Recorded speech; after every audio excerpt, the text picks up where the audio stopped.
శనార్థులు ఎప్పటి తిరగానే కొత్త కొత్త వార్తలు పట్టుకొని లచ్చమ్మ వచ్చేసింది.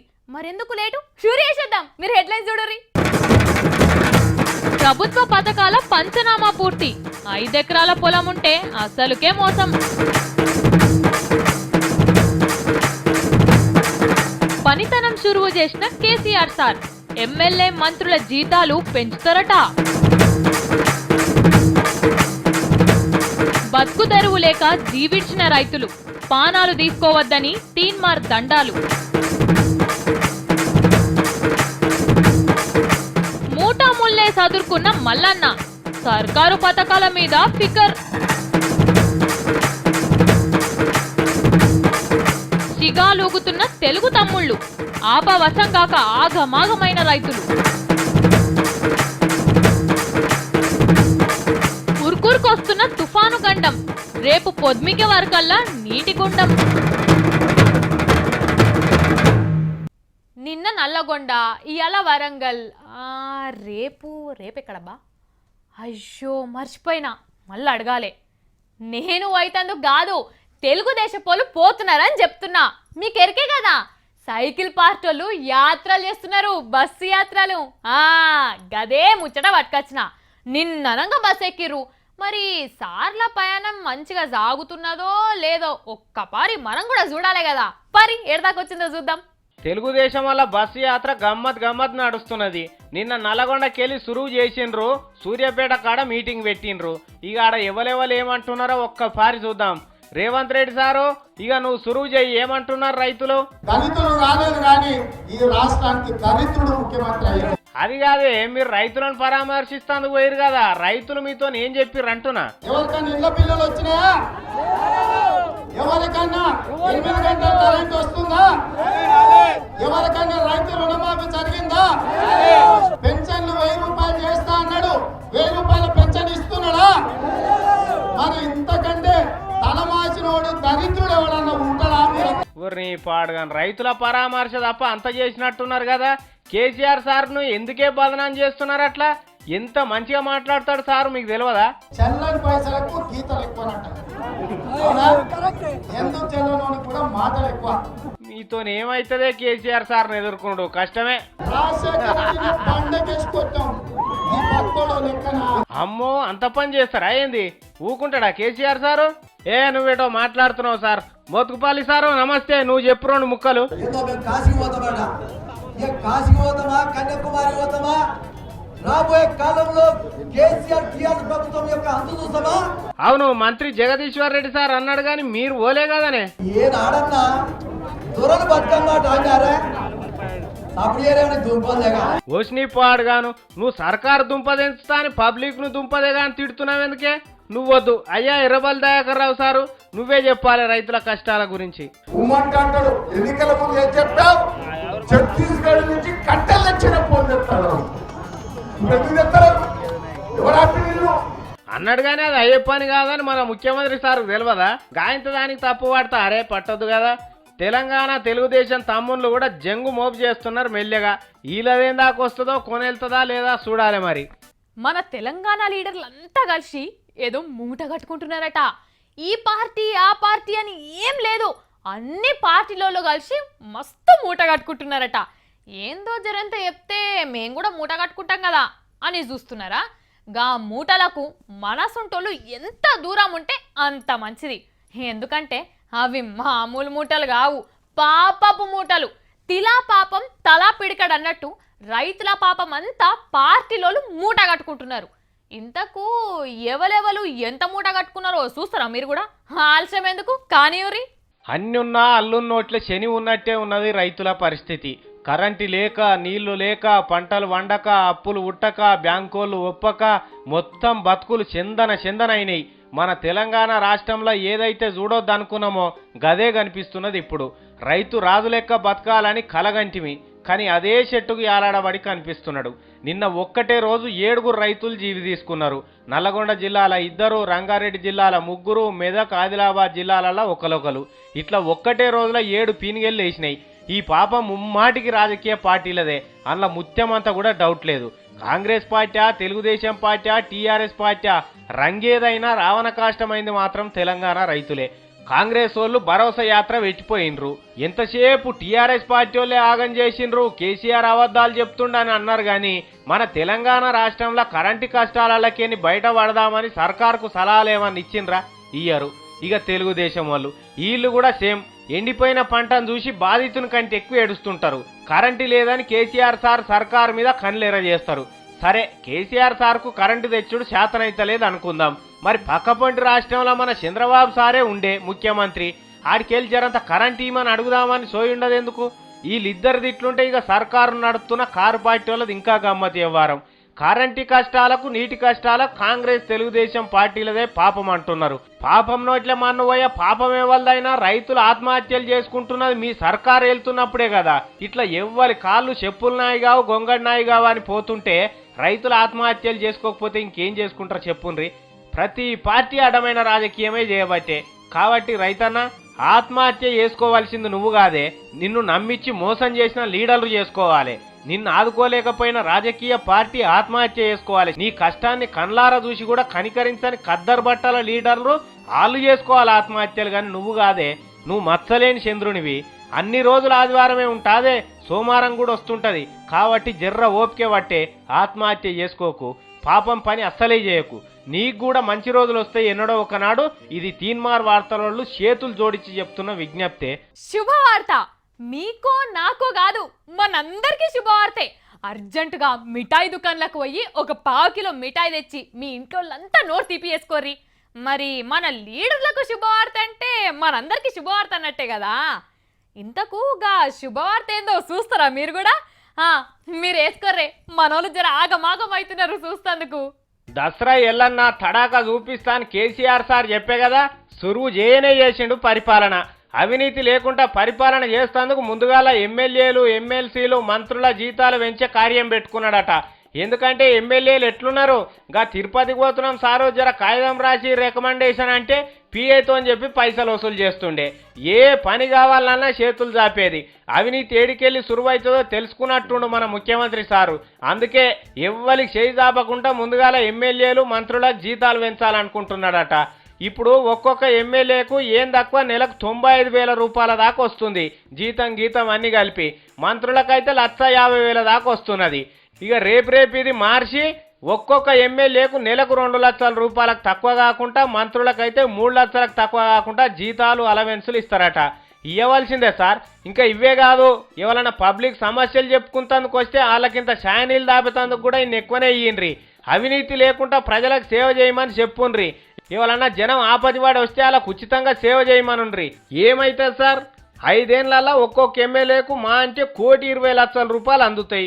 అట్లనే ఎమ్మెల్సీలకు కూడా సేమ్. ఇక మంత్రులకు గింత్రులకు అంత కలిపి 5 ఏళ్లలో 200 కోట్ల రూపాయలు జీతాల రూపంలో పోతాయి. ఏమైతుంది పోతే అవినీతి బంద్ అవుతుంది అనుకుంటే 200 కాదు 1000 కోట్లు పోయినా ఏం కాదు. ఇక ఎట్లయినా ఎమ్మెల్యేలు మంత్రులు జీతాలు పెంచుతున్నారు కాబట్టి ప్రజలారా, మీ ఎమ్మెల్యే మీకు ఇదివారు సంధి చేయి దాపడు. ఏ పని కావాలన్నా ఉత్తగానే చేసి పెడతాడు. కాంట్రాక్టర్ల తానా కంపెనీ వాళ్ళ తానా కూడా ఏ కాన ముట్టరు. సరేనా? గిట్లుంటాదేనన్నా, అప్పుడో తిరగా ఇప్పుడో తిరగా. అరే మొన్న సర్వే చెప్పించినప్పుడు నెల రోజుల ముందే చెప్పిర్రు. కానీ ఇప్పుడు రేషన్ కార్డులు పింఛన్లు ఇస్తామన్నప్పుడు కనీసం 15 రోజుల టైం అని ఇయ్యారా? 20 తారీఖే లాస్ట్ అని భయపెడుతున్నారు. రేషన్ కార్డు రాపియాలే, మా అమ్మకు నాయనకు పింఛన్లకు దరఖాస్తు రాపియాలే. అమ్మో ఎట్లయితుందో ఏమోపో. అవును, మీకు కూడా ఎరికే కదా, గీ 20 తారీఖే లాస్ట్ అట. అసలే గవేవో ఉంటే కారెట్లు పింఛన్లు ఇయ్యమని చెప్తున్నారట.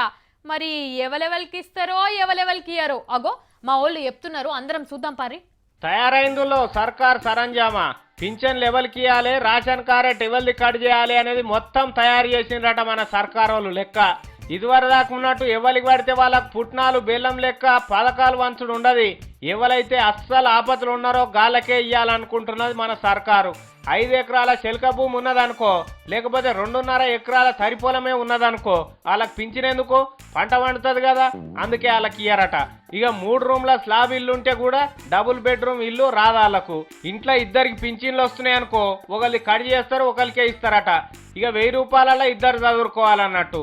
ఇంట్లో పోరాడేవాడన్నా ప్రైవేట్ నౌకరు గట్టి చేసిండు అనుకో, వాళ్ళ ఇంట్లోకి కూడా ఏది ఇయ్యకున్నా ఏం కాదట. వాళ్ళంతా వాళ్ళు మంచిగానే బతుకుతారని సర్కార్ అనుకుంటున్నది.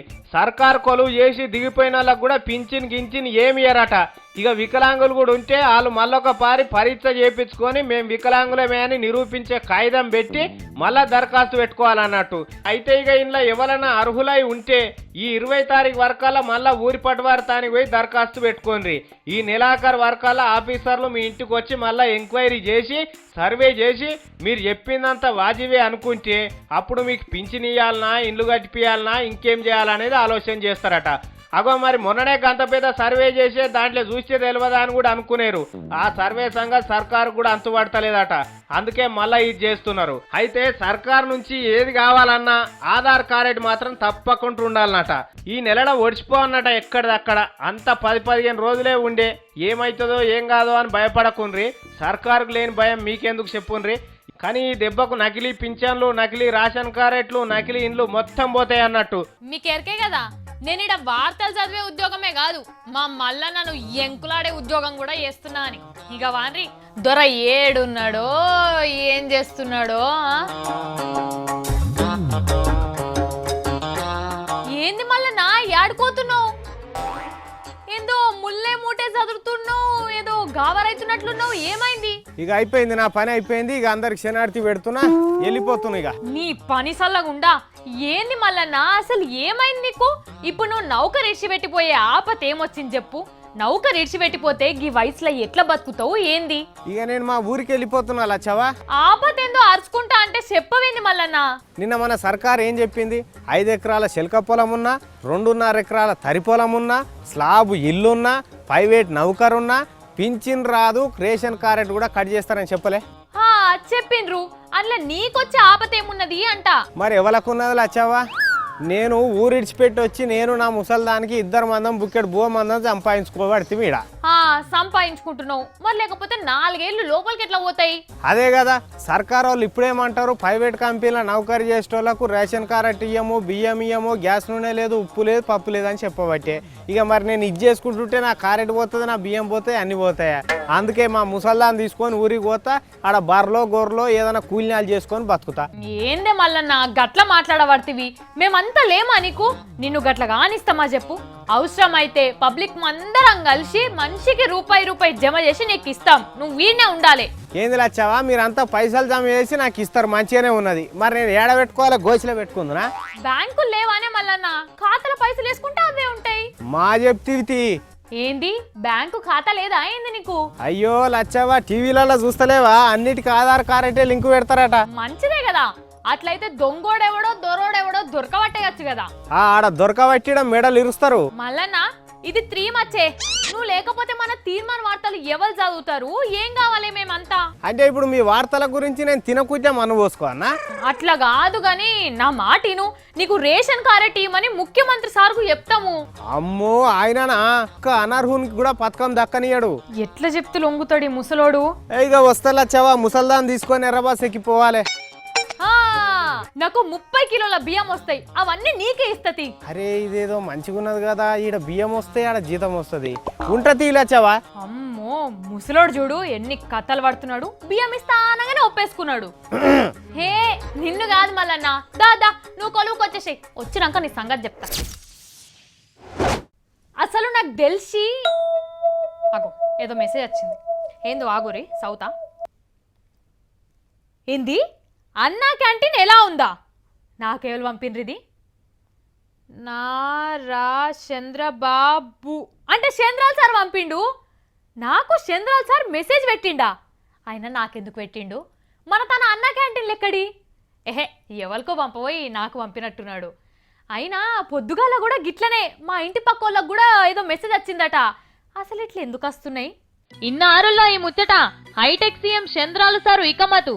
వెనకట్ల రాజులు వాళ్ళ రాజ్యంల పరిపాలన మీద జనం ఏమనుకుంటున్నారో తెలుసుకునేందుకు మారేషం గట్టి ఆళ్ళ నీళ్ళ నడుచుకునేదట. చంద్రాలు సారు మారేషాలు వేసుకొని ఏం మార్చుకొని పోతలేడు గాని హైటెక్ బాబు పేరుకు తగ్గట్టు మంచి ఉపాయం పట్టిండు.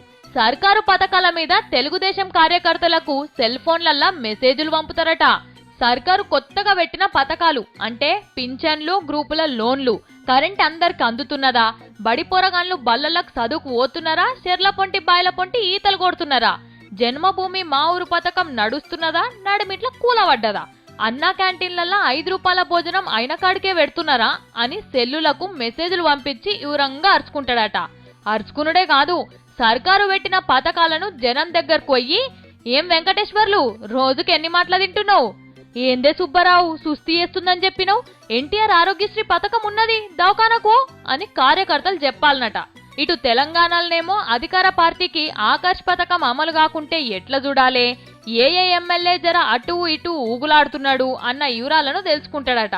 మంచిదే చంద్రం సారు, సెల్ ఫోన్లను నమ్మి మీరు చేస్తున్న ఉపాయం బడాయి ముచ్చట కాకుండా చూసుకోండి అంటున్నారు పబ్లిక్. హలో, నమస్కారం. నేను మీ చంద్రబాబుని. నమస్తే చంద్రన్న. ప్రజలే పాలకులు, నాయకులు వారి సేవకులు, ఇదే తెలుగుదేశం పార్టీ సిద్ధాంతం. నిజమేనా? దేవుడా రావాలే, ఎట్లయినా రావాలే. దేవుడా ప్లీజ్ ప్లీజ్ రావద్దు, అస్సలు రావద్దు. ఏంది దేని గురించి లచ్చమ్మ రావాలని ఒకసారి రావద్దని ఒకసారి మొక్కుతుంది అనుకుంటుర్రా? గదేదో హుదూ తుఫాన్ వస్తుందని చెప్పిర్రు కదా, అది మన తెలంగాణకు రావాలని ఆంధ్రప్రదేశ్కు రావద్దని మొక్కుతున్నా.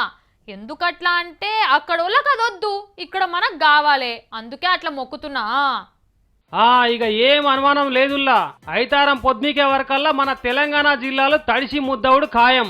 నిన్న చూపించినాం కదా, గా తూర్పు బాజుకున్న సముద్రంలో పుట్టిన హుదూద్ తుఫాను ఆగ మేఘాల మీద ఉరికొస్తున్నదని. అదిగా గిర్రా గిర్రా తిరుక్కుంటా ఇంత దగ్గరికి రానే వస్తుందట. ఎప్పుడెప్పుడు గుమ్మరిద్దామా అని. మనకంటే ఎక్కువగా ఆంధ్రప్రదేశ్లో ఉన్న 9 జిల్లాల మీదనే ఉల్కవద్దామని చూస్తున్నదట. మరిగా మనతాన కూడా ఆడాడ ఇంత గుమ్మరిచ్చినట్టు ఇంత చిలకరిచ్చినట్టు చేస్తుందని హైదరాబాద్ వాతావరణ శాఖలు మొన్నటి సంధి చెప్తున్నారు. కాబట్టి జర మనం కూడా పైలంగా ఉంటేనే మంచిది. కానీ ఈ తుఫాన్ ముచ్చటనైతే గమ్మతే అనిపిస్తుందిలా. మన తెలంగాణలో సర్కారోళ్ళ కాడికెళ్ళి రైతుల దాకా పబ్లిక్ అంతా ఎప్పుడెప్పుడు పడుతుందా అని ఎదురు చూస్తున్నారు. ఎందుకట్లా అంటే సర్కారోళ్ళకైతే గండం గడిచినంత పని అవుతుంది ఈ వానలు పడితే. ఇక రైతులకైతే పంటలకింత జీవి గంజి లెక్కనే నీళ్లు దొరుకుతాయి. ఇక పబ్లిక్ ఉడకపోతలకెళ్ళి బయటపడి పానం సల్లా పడుతుంది. మన తాన ముచ్చట ఇట్లుంటే ఇక అటు ఆంధ్రప్రదేశ్ ముచ్చటనైతే పూర్తిగా ఉల్టా ఉన్నది. అటు బాజుకైతే అమ్మో ఎట్లా బయట పడతాం రా దేవుడా, సునామీ లెక్కనే ఇసుకపడుతుందట అని భయంతోని పొద్దల తీస్తున్నారు అక్కడోళ్ళంతా. వానలు పడుడేమో గాని 100-150 కిలోమీటర్ల జోరుతోని గాలులే వస్తున్నాయట. విశాఖపట్నం, శ్రీకాకుళం జిల్లాలల్లో ఇదివరకే ఏం తక్కువ 5 లక్షల మందిని సముద్రం ఒడ్డు కాడికెళ్ళి ఖాళీ చేపిచ్చిరట. ఇక ఎట్లయితుందో అలా గండం ఎట్లా గడుస్తుందో చూడాలి. ప్రభుత్వ పథకాల పంచనామా పూర్తి, 5 ఎకరాల పొలం ఉంటే అసలుకే మోసం. పనితనం షురువు చేసిన కేసీఆర్ సార్, ఎమ్మెల్యే మంత్రుల జీతాలు పెంచుతారట. బతుకు తెరువు లేక జీవించిన రైతులు, పానాలు తీసుకోవద్దని తీన్మార్ దండాలు. మూటాముల్లే చదువుకున్న మల్లన్న, సర్కారు పథకాల మీద ఫికర్. సిగాలూగుతున్న తెలుగు తమ్ముళ్ళు, ఆపవశం కాక ఆగమాగమైన రైతులు. ఉరుకురుకొస్తున్న తుఫాను గండం, రేపు పొద్మిక వరకల్లా నీటి గుండం. ఇవి మరి ఇయాల్టి వార్తలు. మరి గిట్లనే మళ్ళీ వచ్చేటప్పుడు కొత్త వార్తలతో వస్తా. గప్పటిదాకా చూస్తూనే ఉండండి V6.